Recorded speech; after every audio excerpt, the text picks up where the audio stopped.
الصلاة والسلام علیکہ یا رسول اللہ وعلی آلک وصحابک یا حبیب اللہ. بسم اللہ الرحمن الرحیم. عن زید بن طلحة قال قال رسول اللہ صلی اللہ علیہ وسلم ان لکل دین خلقا وخلق الاسلام والحیاء. نبی اکرم صلی اللہ علیہ وسلم کا یہ فرمان عالی شان ہے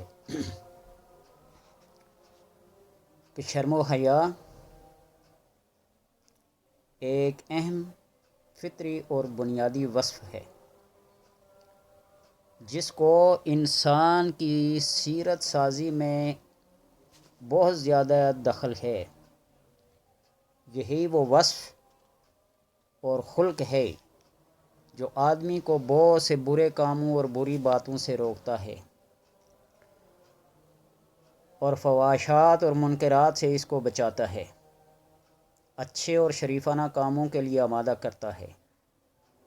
الغرض شرم و حیا انسان کی بہت سی خوبیوں کی جڑ، بنیاد، فحش منکرات سے اس کی محافظ ہے.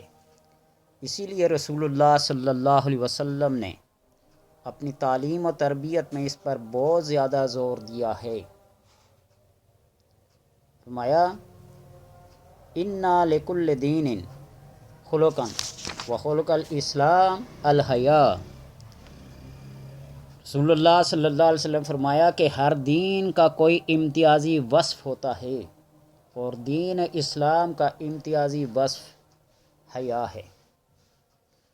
اور یہی حیا جب عین اسلام کے مطابق ہوگا تو یہ سب سے مرکزی نقطہ ہے اور بنیادی وصف ہے. اور جب انسان کا حیا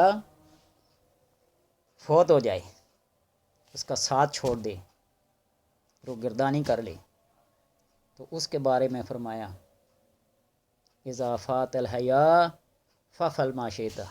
انسان جب تیری حیا فوت ہو جائے، جب وہ تم سے چلی جائے، ففعل ما شئت، تو جو چاہے مرضی کرے، تو اسے پوچھنے والا کوئی نہیں.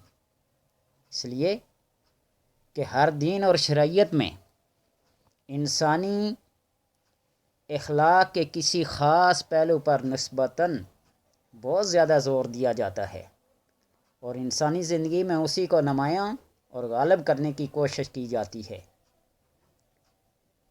جیسا کہ حضرت عیسیٰ علیہ السلام کی تعلیمات اور شریعت میں رحم دلی، عفو و درگزر پر بہت زیادہ زور دیا گیا ہے، جہاں تک کہ مسیحی تعلیمات کا مطالعہ کرنے والے کو صاف محسوس ہوتا ہے کہ رحم دلی، عفو و درگزر گویا ان کی شریعت کا مرکزی نقطہ ہے اور ان کی تعلیم کی روح ہو. اسی طرح اسلام یعنی نبی اکرم صلی اللہ علیہ وسلم کی لائی ہوئی شریعت اور تعلیم میں حیا پر خاص زور دیا گیا ہے. یہاں یہ بھی سمجھ لینا چاہیے کہ قرآن اور حدیث کی اصطلاح میں حیا کا مفہوم بہت وسیع ہے.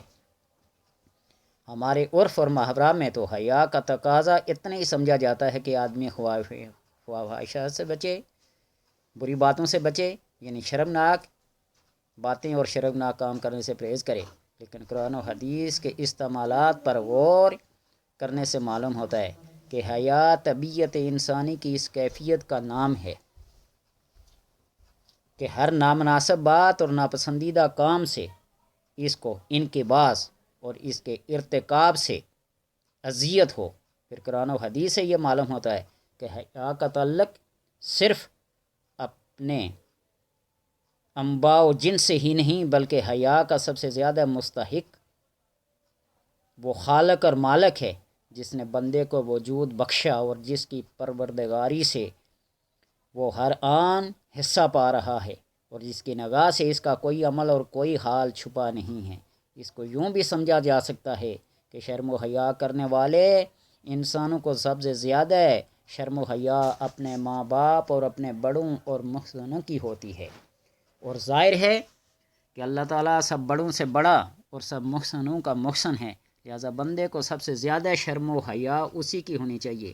اور اس حیا کا تقاضا یہ ہوگا کہ جو کام اور جو بات بھی اللہ کی مرضی اور اس کے حکم کے خلاف ہو، آدمی کی طبیعت اس سے خود انقباض اور رعایت محسوس کرے اور اس سے باز رہے، اذیت محسوس کرے اور اس سے باز رہے.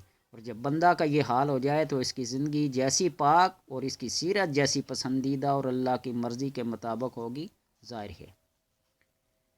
اللہ سے دعا ہے کہ اللہ اسلام کے مطابق شرم و حیا کے اوپر کاربند رہنے کی توفیق عطا فرمائے اور تعلیمات نبیہ صلی اللہ علیہ وسلم پر عمل کرنے کی توفیق عطا فرمائے۔